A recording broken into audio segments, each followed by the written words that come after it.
ka-acidic. Grabe kay ka-acidic at tiyan ni patient or taas kayo kanang ubos kay pH level si patient sa body na siya, meaning it leads to acidity na siya, no? So you may have to report these things na siya. Okay? Next is the urine na siya. Let's go with the urine. For the urine, let's go with the color of the urine. What's the normal color of the urine? Yellowish. Yellowish color na siya. If ever dark and color sa ihi na siya, when we say dark, like padugin siya kung ito mo color na siya, what does it tell us? Okay. It could be na blood mixed in sa urine na siya, or common reasons why dark and colors in ihi is you are dehydrated. Dehydrated siya. Kung saan mas mga ilangan sa dehydrated na siya. You may want to, what we call this, tell your patient to drink more fluids na siya. Okay? What if the colors in yung ihi is water color or colorless siya? Sometimes you have this color na tubig, ha? Very good. Sige na po kang inom o tubig na siya. Ha? Dili kita okay. You have to remember this once. Okay? There's actually a limit in drinking water na siya. Only 8 to 10 glasses or 2 liters of water a day na siya. Meaning not just one take but at least a day na siya. Kaya naman, if ever grabe kay kadaghan ang imnon ni mong tubig na siya, like more than 2 liters, like 10 liters a day na siya, what happens to your fluids inside your body? Increase na siya.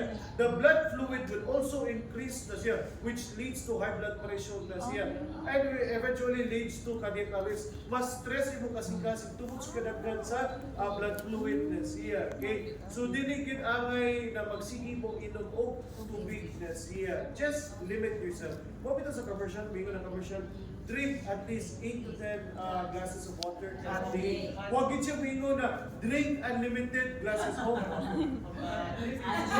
That's a different story. If you're doing physical activities like pasingot, that's a different story. If mag-shred man sa fluids na siya. So you have to replenish it with fluids siya. But normal lang, lingkod, parong na siya. At least 8 to 10 glasses na siya. Okay? If red ang color sa ihi na siya, try to confirm with your patient if they drink or eat kanang bright red color ng mga foods na siya. Or if you have a women na patient, try to ask if the menstruation na siya.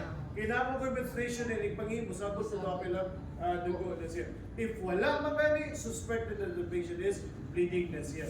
Then, if ever na mga green discharges of the urine na siya, it's a sign of UTI na siya. Okay? UTI, urinary tract infections na siya. It could be red, it could also be green na siya. Okay? So, make sure that you properly document, assess these things. Dili kay pagumanyag libag ihi, dapat ni diretso sa siya. Double check everything kay nga naman.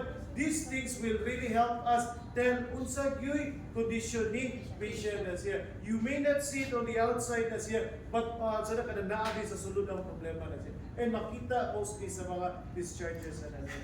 Yan sa totalan na siya, kay base niya ang inyo na mong tuyo, iguro labay, daon na din siya. Okay? Once you're done checking the feces and urine, dump this one to the toilet, not to the trash can. Ayaw iyabo sa trash can. Sa toilet, iyabo. Then, clean the bedpan 3 times na siya. Katulogin na ito na review to ensure na review kay si bedpan. Once it's done, let it dry na siya. And then, place bedpan where it was placed before, or original place na siya. Most of the bedpan can actually be found underneath sa bed ni patient na siya. Some bedpan will also be hooked. There is a footboard sa bed ni patient. So that it's easy for us to locate and dali na to make certain in case the patient really needs to use the bedpans na siya. Kaya sa tutaran, okay, after drying that one na siya, then you can start to remove your gloves na siya, perform hand washing. Before you exit the room na siya, don't forget to spray the room of your patient na siya. Okay? Maumuto na to ang room ni patient. Kaya naman, bahok mo na, no? Malibang ta, mangita, bahok mo na siya. For example, bisita mo sa balay sa inyong mga kaila na siya, barkada, kaliwat, o sa balay na siya.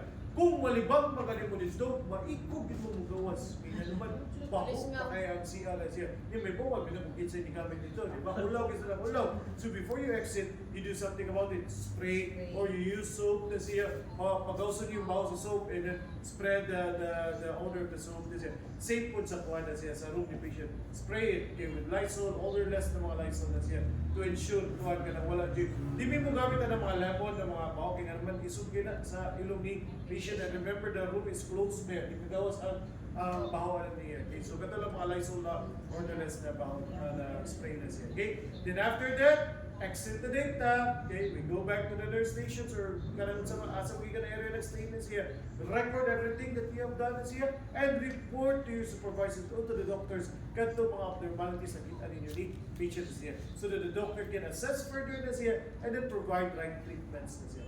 Gets into the net? So that's how we assist the patient in using the bedpan na siya. Daily kay wala insert tao na daghan ng trabaho si caregiver na siya. Okay? So questions for using the bedpan. Ay, hindi. Forget. Oh, and washing the patient after the, after the po sa plan. Nandito din na? Oh, sorry, na-skip na ito. Anyway, sige. Questions? Wala na? Is it clear? You may not di pa rin yun yung picture out siya. But once you start to work kasi, di na rin ganun yung ma-realize, okay, hindi na rin ganun siya. Medyo taas na na procedures, but in reality, bubuo ka rin siya. Daghan lang yung tao.